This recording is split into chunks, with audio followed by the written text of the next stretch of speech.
اعوذ باللہ من الشیطان الرجیم، بسم اللہ الرحمن الرحیم۔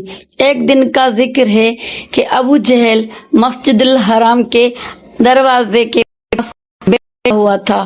نبی کریم صلی اللہ علیہ وسلم جب مسجد سے باہر تشریف لائے تو ابو جہل نے چالاکی سے اپنا ہاتھ آستین میں چھپا رکھا تھا۔ جیسے ہی آپ صلی اللہ علیہ وآلہ وسلم قریب آئے، اس نے اپنا ہاتھ باہر نکالا اور کہا، اے محمد صلی اللہ علیہ وآلہ وسلم، بتائیں میری مٹھی میں کیا ہے؟ اگر آپ نے درست بتا دیا تو میں اپنے ساتھیوں سمیت آپ پر ایمان لے آؤں گا۔ رحمت العالمین صلی اللہ علیہ وآلہ وسلم نے نظر کرم فرمائی اور ارشاد فرمایا، تیری مٹھی میں ایک ڈبیا ہے جو ڈھاڈ میں لپٹی ہوئی ہے، اس کے اندر 3 موتی ہیں، ایک مکمل سوراخ شدہ، دوسرا آدھا سوراخ والا اور تیسرا بغیر سوراخ کے ہے۔ اس ڈبیا میں ایک لال بھی ہے اور اس لال کے اندر ایک سرخ رنگ کا کیڑا ہے، اس کیڑے کے منہ میں ایک سبز رنگ کے پتے ہیں۔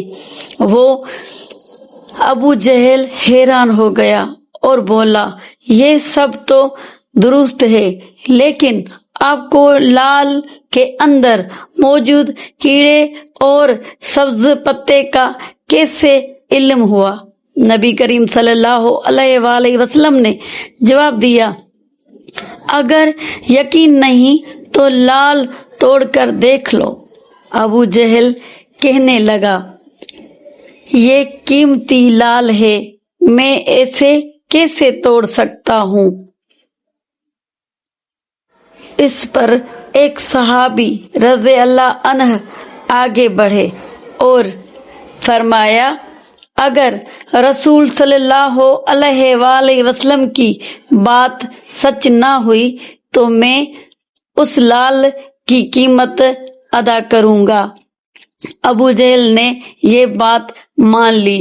جب لال توڑا گیا تو سب نے اپنی آنکھوں سے دیکھا کہ اس کے اندر ایک چھوٹا سا سرخ کیڑا موجود ہے جس کے منہ میں سبز پتے تھے، بالکل ویسے ہی جیسے رسول کریم صلی اللہ علیہ وآلہ وسلم نے بیان فرمایا تھا۔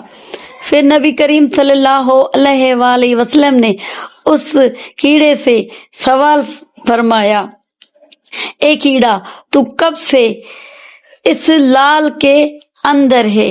کیڑے نے پہلے سلام کیا، پھر عرض کیا اور بولا، مجھے معلوم نہیں میں کب سے یہاں ہوں، لیکن میرا رب مجھے روزانہ 3 سبز پتیاں عطا فرماتا ہے۔ آپ صلی اللہ علیہ وآلہ وسلم نے پوچھا، تیرا ذکر اور تیری تسبیح کیا ہے؟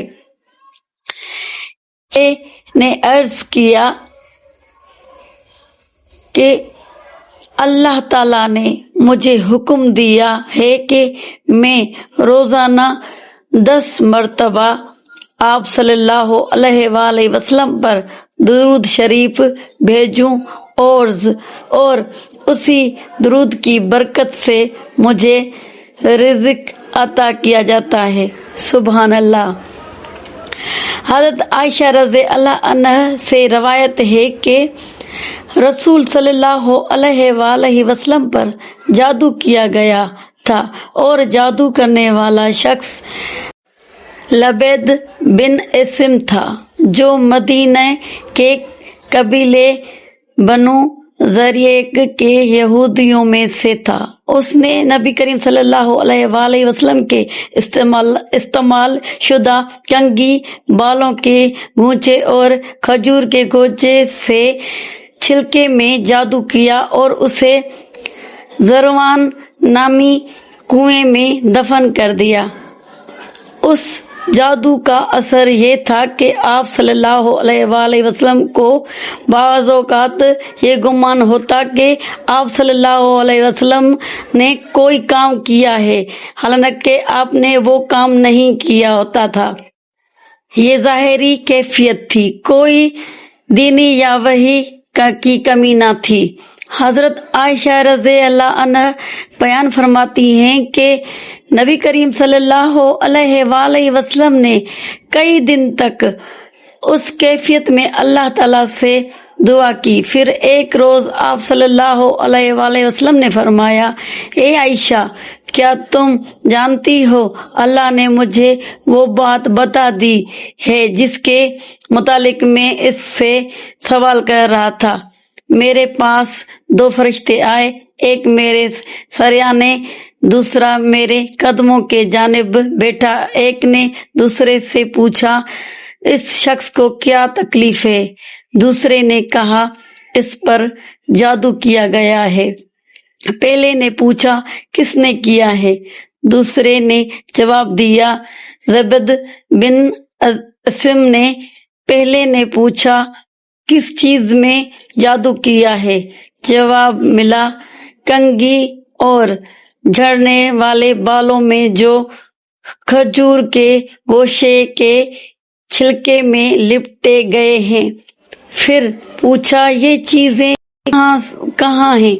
جواب دیا، زروان کے کنویں میں۔ نبی کریم صلی اللہ علیہ وآلہ وسلم نے اس کے بعد اپنے چند صحابہ کو ساتھ لیا اور اس کنویں پر تشریف لے گئے۔ حضرت عائشہ رضی اللہ عنہا فرماتی ہیں، جب آپ صلی اللہ علیہ وآلہ وسلم وہاں پہنچے تو فرمایا، اللہ کی قسم، اس کنویں کا پانی مہندی کی پانی جیسا لگ رہا تھا اور اس کے درختوں کی شکل شیطان کے سروں کے بند تھی۔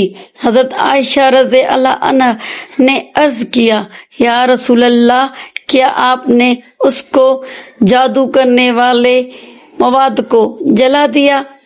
آپ صلی اللہ علیہ وآلہ وسلم نے فرمایا، نہیں، اللہ تعالیٰ نے مجھے شفا عطا فرما دی اور میں لوگوں میں فساد پھیلانا پسند نہیں کرتا، اس لیے میں نے حکم دیا ہے کہ اسے دفن کر دیا جائے۔